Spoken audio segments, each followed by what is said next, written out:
Bonjour à toutes et à tous et bienvenue sur la chaîne Maze Motorcycle pour l'essai découverte du tout nouveau et très attendu Super Soco CPX.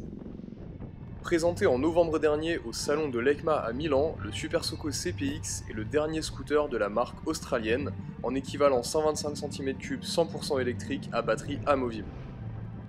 Il s'agit de l'un des deux roues électriques les plus attendus sur le marché en 2020, et cela grâce à des performances annoncées très intéressantes. Super Soco annonce en effet une vitesse de pointe proche des 100 km/h et une autonomie pouvant aller jusqu'à 160 km. Nous avons eu la chance de pouvoir effectuer quelques kilomètres dans Paris sur ce nouveau CPX et nous allons dans cette vidéo vous en présenter les principales caractéristiques. Tout d'abord, la motorisation. Le Super Soco CPX est équipé d'un moteur hub situé donc dans le moyeu de roue arrière qui développe une puissance maximale de 6 kW. Cette puissance lui permet d'atteindre une vitesse de pointe annoncée de 95 km/h. Au niveau accélération, celle-ci est comparable avec les poids lourds du marché que peuvent être le Forza de chez Honda et le Yamaha X-Max. Les propriétaires de CPX ne seront donc pas largués dans le trafic parisien. Au niveau des batteries maintenant, le Super Soco CPX est équipé de batteries au lithium fabriquées par ATL, notamment fabricant pour Apple, qui développent une puissance de 2,7 kWh. Gros point fort du CPX, celui-ci peut embarquer jusqu'à 2 batteries en simultané. Chaque batterie étant annoncée pour une autonomie de 80 km en usage urbain, on peut donc attendre une autonomie allant jusqu'à 160 km avec les deux batteries combinées. Ces performances batterie en font aujourd'hui l'un des équivalents 125 avec la plus belle autonomie du marché. Autre très gros avantage du CPX, notamment pour les propriétaires habitant en appartement, vous l'aurez compris, c'est que les batteries sont amovibles. Il est donc possible de les sortir en un clin d'œil du scooter pour les charger chez soi, au bureau ou à peu près n'importe où, et ce sur une simple prise secteur avec le chargeur fourni. En termes de temps de charge, on est à peu près entre 3 et 4 heures de charge par batterie. Au niveau gabarit et ergonomie maintenant, le CPX propose un format assez généreux, proche de ce qu'on peut retrouver sur un Honda Forza ou encore un Yamaha X-Max. On retrouve donc une selle bien large, bien confortable, et ce pour le conducteur comme pour le passager, avec un tablier avant bien couvrant qui offre une belle protection contre les intempéries. Le seul petit bémol à noter se trouve au niveau du plancher qui est assez petit. Les personnes avec des grands pieds se trouveront peut-être un tout petit peu à l'étroit sur celui-ci.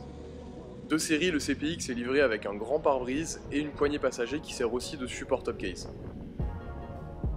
La position de conduite quant à elle est assez agréable, on a le dos bien droit, la selle est moelleuse, le guidon est assez cintré vers le conducteur et c'est une position dans laquelle on peut avaler de nombreux kilomètres sans aucun souci de confort. Petit plus pour l'ergonomie, on notera la présence dans le tablier avant d'une petite boîte à gants et d'un port USB permettant de recharger le téléphone en cas de besoin. Au niveau des commandes et du tableau de bord maintenant, on retrouve un compteur entièrement digital assez lisible avec la vitesse affichée en gros, le niveau de batterie, la puissance demandée au moteur, le mode de conduite et autres petites informations utiles. Le CPX est équipé de 3 modes de conduite, le mode Eco, Normal et Sport, qui permettent d'adapter l'accélération, la vitesse de pointe et la réponse de l'accélérateur en fonction des conditions de circulation. A noter également la présence d'un mode marche arrière et d'un mode piéton limitant la vitesse à 5 km/h. Modes qui permettront de facilement manœuvrer le CPX dans les lieux de parking. Enfin, dernière petite fonctionnalité plutôt sympa à noter, c'est la présence d'une télécommande de démarrage à distance qui permet, avec la simple pression d'un bouton sur celle-ci, de démarrer le scooter, et également d'ouvrir la selle de celui-ci. Au niveau de la conduite et de la partie cycle enfin, on est sur un scooter globalement très confortable, avec un bon amortisseur arrière réglable et une fourche qui absorbe bien les aspérités de la route.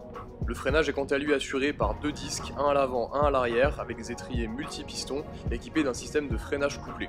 Pas d'ABS donc malheureusement sur le CPX, mais le freinage couplé fait plutôt bien son travail, avec un feeling du freinage plutôt agréable et une bonne répartition.